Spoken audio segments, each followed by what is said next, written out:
Veiller, anticiper, échanger, se transformer. Bienvenue dans Les experts comptables de demain, le podcast de ceux qui font avancer la profession du chiffre. Je suis Marine et ce podcast vous est proposé par le CEG, un cercle de prospective sur l'avenir de la profession comptable. J'espère que cet épisode ouvrira pour vous le champ des possibles. Maintenant, prenez place et bonne écoute.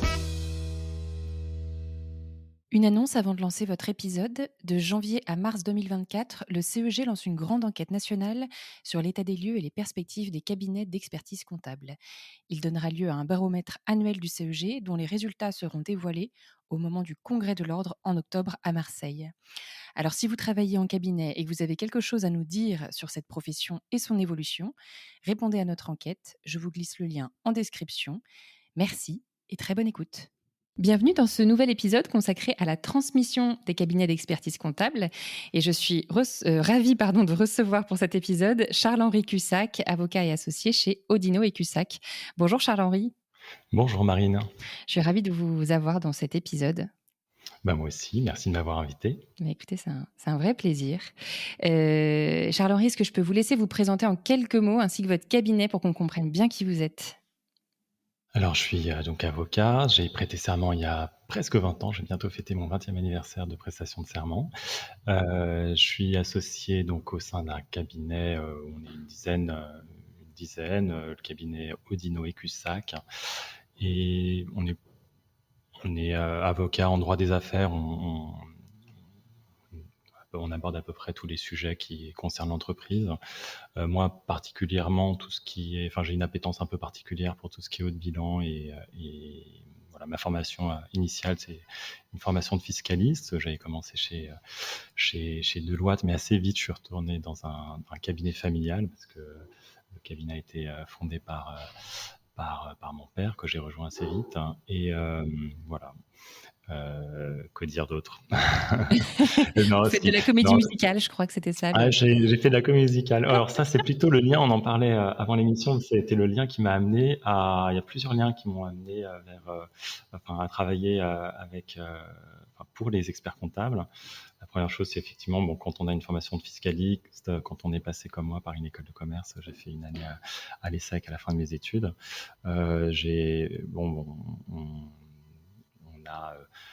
On apprécie de travailler les chiffres autant que les lettres. Et c'est vrai que là, un jour, à l'IFEC, ils étaient en train de chercher un peu au dépoté quelqu'un pour faire une présentation pendant 1 heure au salon de la transmission du cabinet comptable. Et quelqu'un a pensé à moi. En fait, c'est une amie qui m'avait vu jouer dans les comédies musicales quand on était jeune et qui a dû se dire, mais il est avocat, il a joué de la comédie musicale, il doit être capable de rester sur scène un peu au débeauté et d'improviser pendant 1 heure. Ça doit être la bonne personne. Et donc, elle m'a appelé comme ça il y a presque 10 ans. Ok. Et voilà, c'est comme ça que et depuis, vous intervenez tous les ans, notamment au salon de la transmission des cabinets organisé par l'IFEC. Okay. Voilà, tout a commencé avec une comédie musicale et maintenant vous travaillez avec des experts comptables. C'est formidable. On entend sous le vocable de transmission plusieurs réalités, plusieurs cas. On va revenir dessus. Est-ce qu'on peut définir peut-être ensemble ces termes pour savoir de quoi on parle? Quand on a préparé cet entretien, vous m'avez parlé d'abord d'un cas qui s'appelle la session sèche. Est-ce qu'on peut déjà revenir sur ce que c'est? C'est un peu moi qui l'appelle comme ça. Je distingue souvent parce que le mot transmission, c'est un mot polysémique, ça a plusieurs sens. Et j'aime bien commencer par chacun il donne le sens qu'il a prédéfini un peu dans sa tête. Mais souvent, quand on me demande d'intervenir sur la transmission du cabinet comptable, les gens pensent achat-vente. Donc une cession je parle de session sèche parce qu'en réalité, voilà, quelqu'un a envie de vendre son cabinet. Il se dit, c'est maintenant, je me suis décidé, je veux le vendre, je veux que ça aille vite. Et quand quelqu'un achète, c'est généralement pas pour dans 5 ans. Il a décidé d'acheter, c'est tout de suite. Et donc, cette session, c'est un mode de transmission. C'est évidemment, quand on fait un atelier sur la transmission, c'est ce qui occupe un peu plus c'est ce sur quoi je passe le plus de temps parce que c'est ce que les gens attendent généralement. Mais j'aime bien aussi leur parler d'autres types de transmission qui sont des alternatives. Quand on a un peu le temps de réfléchir, quand on n'est pas pressé de vendre, pas pressé d'acheter. et qu'on se projette un peu sur du temps long, on peut penser à de la transmission association. Je m'associe, c'est une façon de transmettre mon cabinet. Ça ne veut pas dire que j'arrête de travailler. Et aussi, on peut penser à des transmissions graduelles au sein du cabinet, à des jeunes collaborateurs, par exemple, Mmh. voire même des transmissions familiales, puisque ce n'est pas rare dans la profession des experts comptables, un peu comme celle des avocats, Ouais. d'avoir des enfants qui ont plaisir à suivre les traces un peu professionnelles de leurs parents. Ouais, ça existe. Alors donc session sèche, schématiquement, session, il y a une vente derrière et on comprend que donc en transmission, on peut être sur quelque chose plus de l'ordre de l'échange de parts, où il y a différentes configurations qui peuvent se Oui, c'est présenter. vrai et tout à fait. Quand on parle de session sèche, là aussi, il faut d'abord, lever une première ambiguïté de savoir qu'est-ce qu'on vend? Ouais. Est-ce qu'on vend, un fonds libéral, une clientèle civile?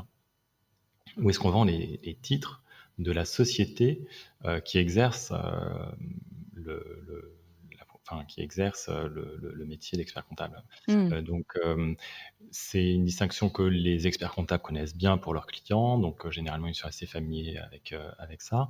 Mais il faut toujours un peu il faut bien, distinguer les 2 parce que on a beau être expert comptable, c'est un peu comme nous les avocats, bon, quand il s'agit de céder son propre cabinet, hem, parfois on est un peu tout seul avec son problème, on hésite à en parler un peu autour de soi, parce qu'on n'a pas envie forcément que ça s'ébruite, on n'a pas envie enfin, au sein du cabinet, même vis-à-vis de sa clientèle.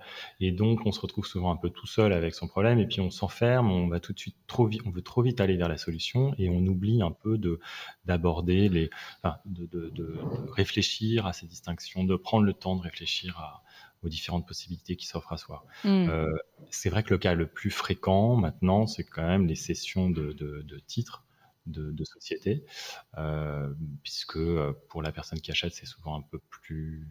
Voilà. Pour la personne qui vend, c'est souvent une façon de se débarrasser un peu de tout. C'est-à-dire que si je décide de partir à la retraite, généralement, souvent, les experts comptables exercent au sein de sociétés, même si elles sont unipersonnelles. Et donc, quand on cède la titre de la société, derrière, ça y est, il ne nous reste plus rien. On n'a pas une société qui nous reste sur les bras et qu'on aurait besoin de liquider. Mmh. Et pour l'acheteur, euh, acheter les titres de la société, ça veut dire que ça tourne tout seul derrière. C'est-à-dire que tous les contrats de travail, les contrats, les lettres de mission, tout ça est dans la société. Et donc, j'ai besoin de rien changer, en tout cas dans un premier temps. Après, on verra si on l'intègre, si on le tube dans la structure qui rachète, ou c'est-à-dire si on l'absorbe dans la société qui a racheté, ou voilà, on verra après. Mais dans un premier temps, rien ne change, ni pour les clients, ni pour les collaborateurs, ni pour les fournisseurs, les éditeurs de logiciels, les fournisseurs de flux, enfin tout ça, le bailleur, tout ça. Et donc, ça peut être assez commode. Mmh. Maintenant, il y a une particularité avec les cessions de titres de société, c'est que on cède un patrimoine entier, mais avec un actif, un passif. Et dans le passif, il y a un passif qui peut être qu'on peut connaître de façon un peu imparfaite. Et donc, ça nécessite de se prémunir un peu de certains risques par ce qu'on appelle des garanties de bilan, donc garanties d'actifs et de passifs. Et ça crée quand même une petite difficulté supplémentaire. Voilà, c'est souvent un point sur lequel on attire un peu l'attention. C'est parce que il y a des attentes qui peuvent être très différentes entre l'acheteur et le vendeur. Mmh. Souvent, le point le plus, je dirais, le plus facile, hein, en tout cas, euh, le plus balisé, sur lesquels les gens les experts comptables ont une idée plutôt claire, et en fait, pour laquelle ils n'ont pas vraiment besoin de moi, enfin, ils n'ont pas besoin d'avocat, c'est le prix. Le prix, la valorisation, franchement, moi, j'ai rien à leur apprendre. C'est vrai qu'ils viennent souvent avec une idée assez claire sur ce que vaut la clientèle. Euh, on a souvent en tête une année de chiffre d'affaires, peut-être parfois un peu moins, un peu plus. Vous avez vu une excellente émission récemment sur justement la valorisation des cabinets Ouais, comptables, de laquelle que j'ai écouté avec beaucoup de plaisir et sur laquelle j'aurais merci. rien à ajouter parce que je suis assez d'accord sur la conclusion qui est que oui, c'est vrai qu'aujourd'hui, on a des valorisations qui restent assez centrées autour de ce 80, 100, 100% du chiffre d'affaires, Mmh. mais avec des disparités de plus en plus importantes en fonction de la rentabilité des cabinets. Tout à fait. Moi, en tant qu'avocat, je suis pas là pour dire si le prix est bon, si le prix est pas bon.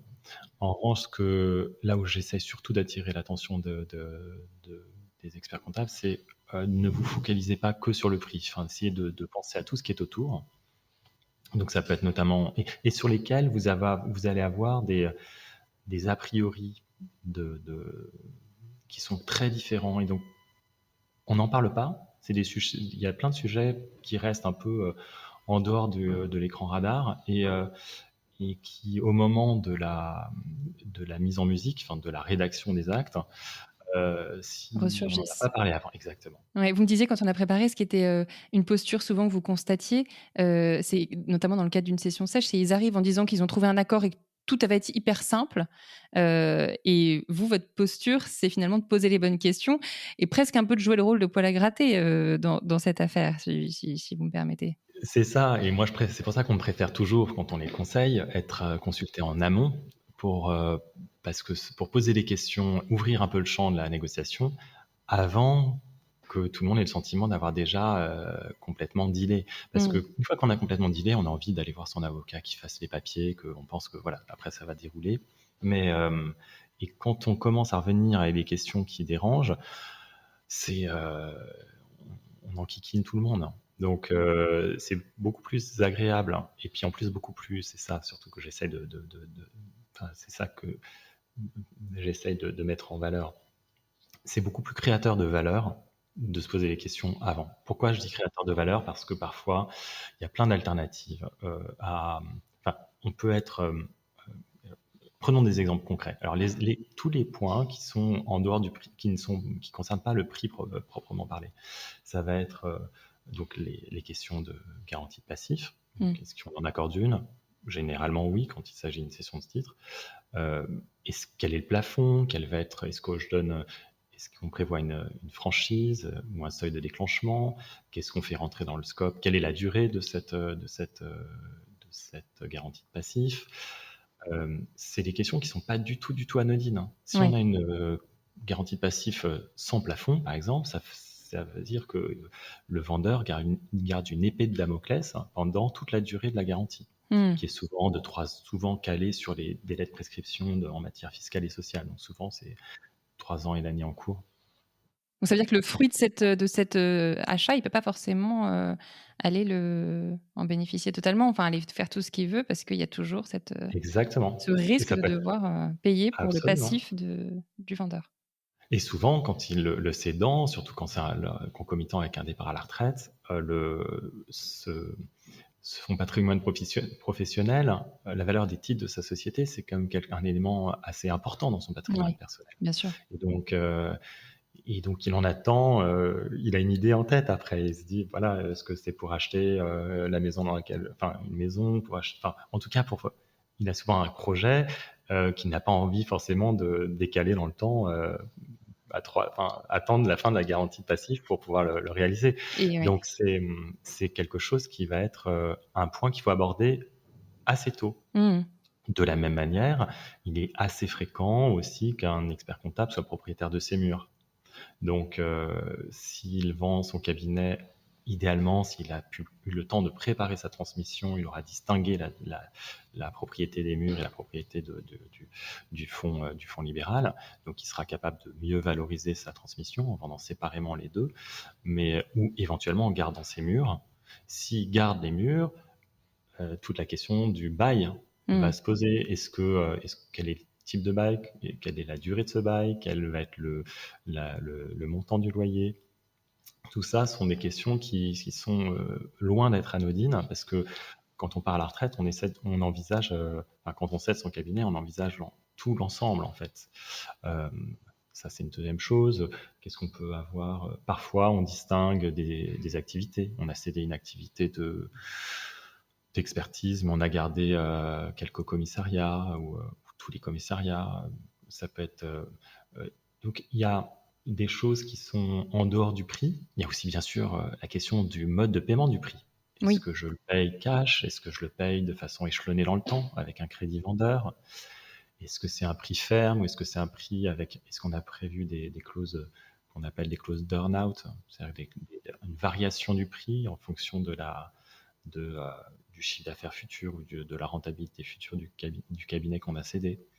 Euh, Tout ça sont des questions un peu périphériques au prix, mais qui sont des questions fondamental. fondamentales, absolument. Parce que ce qui est intéressant, c'est, quand on a préparé, vous m'aviez dit, on pourrait le vendre avec, une superbe valorisation de là, pour le coup, largement supérieure à une fois le chiffre d'affaires, avec un multiple de BE extrêmement attractif. Si au final, les conditions de paiement, sont pas du tout favorables aux vendeurs, finalement ça peut être, une mauvaise vente, enfin, avec tout ce que vous venez de signaler. On peut se retrouver, se faire avoir parce qu'il y a des clauses, mal ficelées, Absolument. Une clause de complément de prix ou de crédit vendeur ou une clause de garantie de passif mal, mal, mal ficelée, ça peut être après un mauvais réveil après le closing.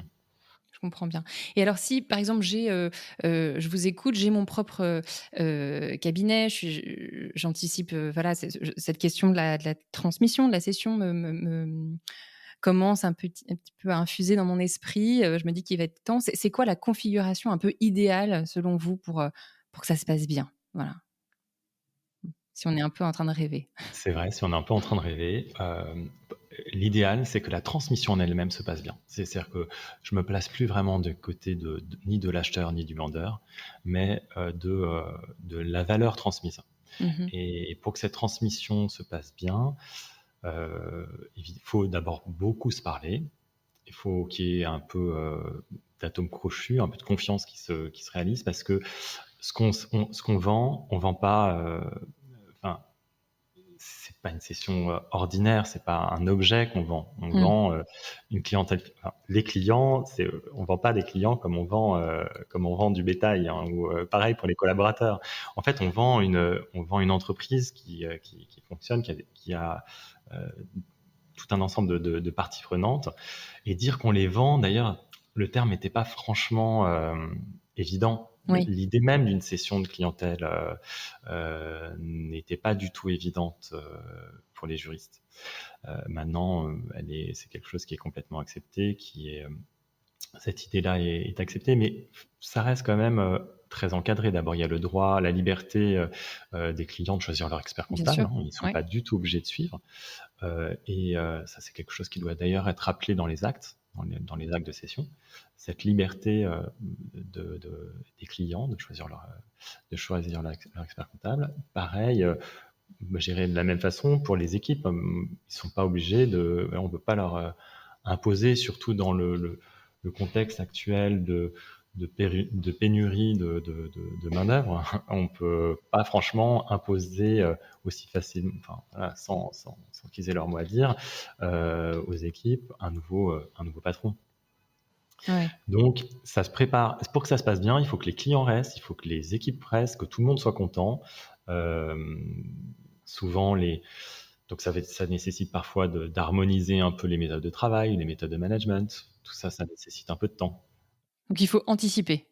Alors, faut anticiper. Évidemment, quand on est là, moi, je suis souvent ce que j'aime. Enfin, ce qui est compliqué dans ma mission, je rentre un peu là aussi pour dire un peu, présenter un peu la mission d'avocat, mais ce qui est un peu compliqué pour nous, c'est que souvent, dans le cadre de la session, on se dit bon bah voilà, il y a un avocat qui va s'occuper des papiers. Donc en fait, je me retrouve dans ce cas-là à être l'avocat de tout le monde, Ouais. ce qui n'est pas du tout confortable parce que notre formation, enfin c'est peut-être une déformation professionnelle, mais nous on aime euh, être l'avocat d'une partie. C'est ce que je préfère.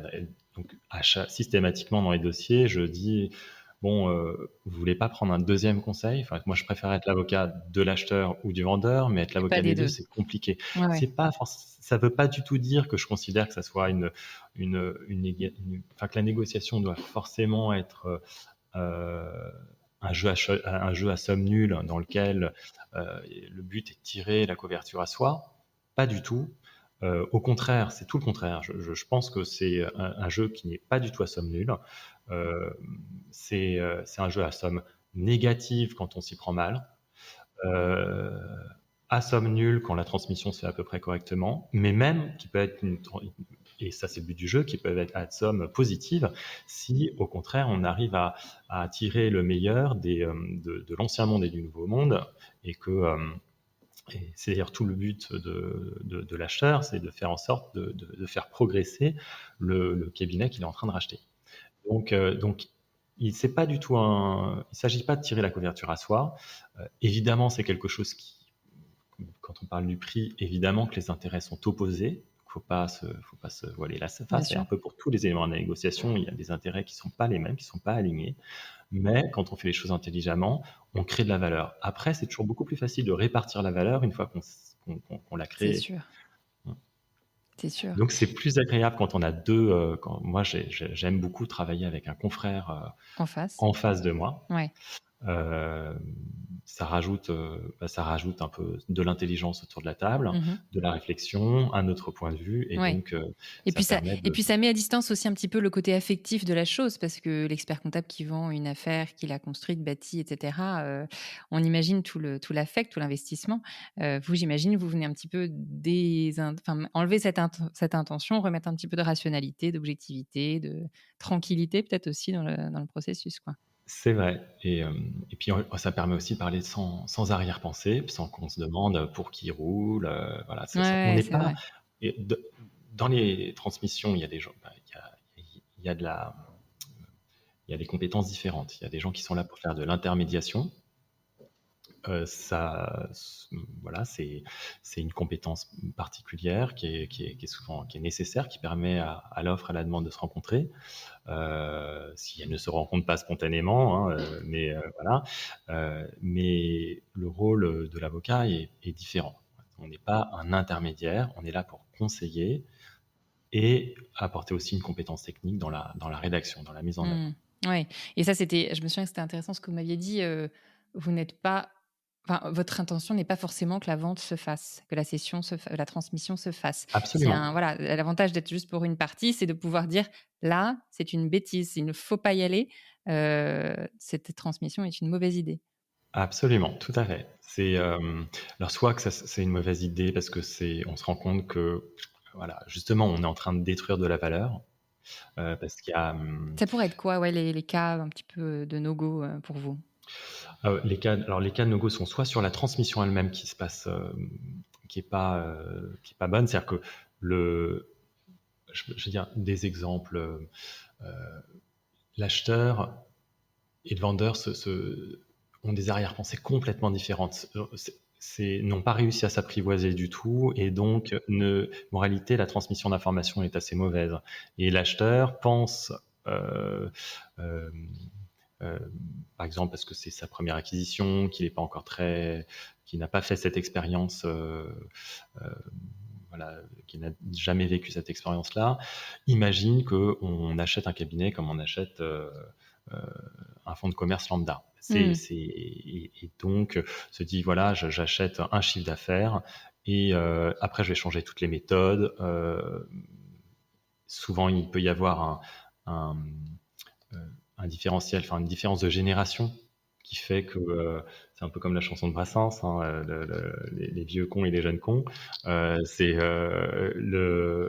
voilà, on se dit toujours, on est toujours le con de quelqu'un, Mmh. donc les jeunes pensent que voilà, les vieux sont complètement has-been et qu'on va changer toutes les méthodes. Alors, si on rachète un cabinet pour tout chambouler, changer complètement la grille tarifaire, changer complètement les outils, expliquer aux équipes que ce qu'il faisait jusqu'à présent, c'était n'importe comment et qu'il faut faire complètement différemment. Enfin, si on fait les choses de façon un peu brutale, on va évidemment perdre de la valeur, Mmh. forcément. Mmh. De la même façon, ça va être quelque chose qui va être vécu très difficilement par le vendeur, qui va se consoler en se disant bon bah j'en ai eu le prix que je voulais éventuellement, mais qui va pas du tout être serein parce qu'il va se dire qu'est-ce qui va se passer de la garantie de passif, puisque si on a perdu de la valeur, forcément l'acheteur sera pas content, donc il va vouloir essayer de rattraper quelque chose, se rattraper sur la mise en jeu de la garantie de passif d'une façon ou d'une autre. Euh, donc le vendeur sera pas complètement serein, il sera pas du tout fier parce qu'il aura eu le sentiment, parce que ses clients depuis toujours ou ses collaborateurs depuis toujours lui feront remarquer que bah c'est pas vraiment sympa, vous m'avez vendu à quelqu'un euh, voilà enfin Ça c'est ne un va sentiment pas, très désagréable, je hein, m'y vous m'avez retrouve pas, mis entre de mauvaises mains. Exactement. C'est un sentiment et moralité, voilà, ça c'est vraiment quelque chose, si ça part comme ça, si on le sent, nous comme conseiller extérieur, on se dit vraiment, vous êtes sûr que c'est ce que vous avez envie de faire? Hein. Est-ce que et ça veut pas dire qu'il faut pas vendre ou qu'il faut pas acheter, mais c'est peut-être pas cette transaction-là, ou Mmh. en tout cas, c'est une transaction qui est peut-être un peu précipitée. Faut peut-être remettre un petit peu de temps et c'est peut-être pas le bon moment. Mmh. Je comprends, je comprends. Il y a un modèle de transmission, assez, particulier. Vous m'aviez dit, c'est le rêve absolu. Ça, du coup, j'ai envie qu'on en parle. C'est la transmission à des salariés, où, voilà, c'est en interne que ce sujet se fait. Est-ce qu'on peut en parler? Comment ça se passe et c'est quoi pour vous les enjeux? Je dis ça que c'est le rêve absolu, en tout cas d'un point de vue humain. C'est vrai que la transmission, c'est ce qui offre le plus de satisfaction, euh, je dirais, voilà, de réalisation, en termes de réalisation de vie. Parce que quand on transmet à quelqu'un qu'on a formé, d'abord qu'on a choisi, avec qui on a choisi de travailler, qu'on a formé, qu'on a vu évoluer, qu'on est, on est heureux, qu'on est fier d'avoir à ses côtés et qu'on a envie de faire, qu'on souhaite associer et à terme qu'on voit comme étant le repreneur de son cabinet, c'est évidemment quelque chose de très satisfaisant, hein. Ça, c'est justement le cas inverse à celui qu'on vient d'évoquer juste avant. Donc, évidemment que c'est quelque chose de la même façon pour le jeune collaborateur qui a le sentiment, qui s'épanouit dans le cabinet dans lequel il est, dans lequel il travaille, voir qu'il a des perspectives d'association et même après de devenir le patron, c'est évidemment quelque chose qui est un moteur Mmh. dans son développement personnel, professionnel. Donc c'est quelque chose de... C'est pour ça que je dis oui, c'est le rêve absolu. En termes de valorisation, ça l'est pas forcément parce que souvent bah, justement le collaborateur a le sentiment de racheter la valeur qu'il a lui-même produite. Donc il se demande, il voit pas forcément pourquoi il achèterait plein pot Mmh. le cabinet qu'il a lui-même contribué à développer. Bon, voilà. Donc ça, c'est quelque chose ce sont des approches qui sont différentes. Mmh. Et ça Les peut prendre garanties. quelle forme, cette, transmission des salariés d'un point de vue, acte, du coup? Ah ben, c'est vrai que si on s'y prend vraiment, là, si on s'y prend vraiment très à l'avance, un, là, on se situe un peu dans des cabinets de petite taille ou de taille intermédiaire. Parce que il y a toute une réflexion qui va être mise en place, bien en amont, hein. Je prends l'exemple je sais pas, euh, les patrons du cabinet sont quarantenaires ou cinquantenaires et se disent bon, qu'est-ce qu'on va faire? On souhaite pérenniser nos structures, faire en sorte qu'elles restent indépendantes et faire de la, enfin, et à terme, on a envie de former donc des jeunes et de leur transmettre notre cabinet. Donc dans ce cas-là, il y a tout un travail donc là, on n'est pas du tout sur la session sèche, on travaille sur le temps long Ouais. et on est en train de mettre en place concrètement, hein, juridiquement, ça passe par quoi? Ça passe par éventuellement de la mise en place d'un actionnariat salarié, donc soit par des attributions. On peut commencer à donner le goût de l'actionnariat en donnant certaines actions, hein, en mettant un plan d'attribution gratuite d'actions, par exemple, qui est une façon aussi de rémunérer euh, de façon assez optimale en termes de charges sociales et d'impôts le travail de ses collaborateurs. On peut se dire, bah, voilà, en plus du salaire, on leur donne des actions. C'est une façon de les remettre le pied à l'étrier. Ça veut dire qu'ils deviennent actionnaires, donc ils participent aux assemblées générales, ils ont un regard qui commence un peu à changer. Et après, on trace une route. Comment ils vont obtenir des actions gratuites et en acheter aussi, ça peut être les deux. On peut aussi un peu formellement ou officieusement lier les deux. Ils deviennent actionnaires, donc on leur fait signer un pacte d'actionnaires dans lequel on a un ensemble de règles qui touchent à la transmission des parts. Donc, est-ce qu'il y a un risque des clauses d'exclusion, des clauses de liquidité, alors les clauses de liquidité, ça va bénéficier à ceux qui sont déjà en place. Mmh. Ça force les jeunes à racheter les parts des plus vieux. Alors tout ça, ça se construit parce qu'en fait, ce sont des actes juridiques, mais en fait, il y a un sous-jacent économique qui doit être fort. Donc, concrètement, il doit y avoir, faut que le cabinet fonctionne bien, il faut qu'il y ait des jeunes qui ont envie de s'inscrire dans ce schéma-là, il faut qu'il y ait une pyramide des âges qui soit cohérente. Si vous avez 5 associés qui sont à 5 ans de la retraite et qu'on a 2 collaborateurs qui ont 30 ans et qui sont censés racheter les 5 sortants dans un horizon de 5 ans, ça Ça risque peut pas le d'être un peu faire. compliqué. Mmh. Ouais, ouais. Donc, dans ce cas-là, faut réfléchir à d'autres solutions. Et d'autres solutions, et là on y vient à peut-être parfois des solutions un peu intermédiaires entre ce qu'on appelait ce que j'appelle la session sèche et ce scénario un peu idéal d'avoir préparé complètement le chemin d'association des plus jeunes et l'obligation pour eux de racheter les parts de ceux qui partiront à la retraite. Entre les deux, il peut y avoir le fait de s'intégrer ou d'être accolé à une autre structure, parfois un peu plus, justement, un cabinet peut-être un peu plus structuré, un peu plus grand, qui, lui, euh, va offrir cette liquidité des titres Mmh. que les plus jeunes peut-être ne peuvent pas faire. Soit parce qu'ils n'ont pas envie, soit parce qu'ils sont pas assez nombreux, soit parce qu'ils sont, voilà, que la pyramide des âges, comme que je le disais à l'instant, est pas propice à cette transmission en interne. Dans ce cas-là, on peut aussi faire cet entre-deux qui est se rapprocher d'un cabinet. Ça, c'est quelque chose qui se fait de plus en plus, je trouve, et que je fais depuis une dizaine d'années, voire suivre ceux qui ont pris ce chemin-là. Et je vois les opérations se déboucler et, euh, et je trouve que c'est un vrai succès. Ça, c'est quelque chose, c'est une voie médiane qui peut être qui est très créatrice de valeur, hein, toujours, parce que là, l'idée, c'est que voilà, imaginons, on est à 5 ans de la retraite qu'on imagine. Voilà, j'ai personne en interne, ou en tout cas pas suffisamment de gens qui sont en interne ont envie de me racheter. Je vais voir un autre cabinet, peut-être un peu plus grand, Ouais.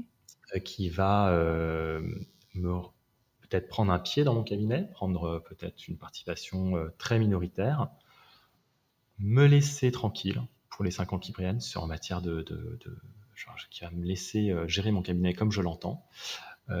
Parce que ça, c'est souvent quelque chose qui est un prérequis, parce que quand on a été son propre Bah, patron bien sûr, pendant 35 ans, on n'a pas envie d'avoir quelqu'un qui nous dicte notre marche à suivre pour les 5 ans qui restent. ça se comprend. Voilà.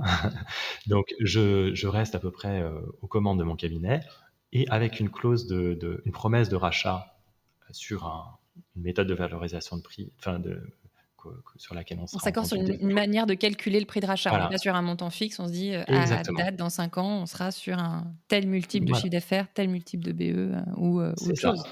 Souvent, c'est ça. Souvent, c'est un tel multiple de chiffre d'affaires, un multiple de chiffre d'affaires qui veut être un peu différent en fonction de la rentabilité qu'on aura dans 5 ans. Ouais, d'accord. Et là, c'est quelque chose qui peut être assez vertueux parce que si, imaginons, j'ai 60 ans, j'ai envie de prendre ma retraite à 65, il reste plein de choses que j'ai envie de faire, mais je j'ai pas envie de. J'aimerais me rassurer et savoir avoir de la prévisibilité pour moi sur mes conditions de sortie dans 5 ans. J'ai envie d'offrir cette prévisibilité à mes clients qui, même si on n'en parle pas, voient bien que j'approche de l'âge de la retraite. Donc, peuvent se demander un peu ce qui va se passer quand je serai plus là, qui vont pas forcément m'en parler parce que c'est souvent un sujet un petit peu délicat, un peu tabou. Ça va aussi offrir de la prévisibilité à mes équipes qui se demandent un peu ce qui va advenir d'eux quand j'aurai décidé de partir, et qui n'ont pas forcément envie d'être mis devant le fait accompli.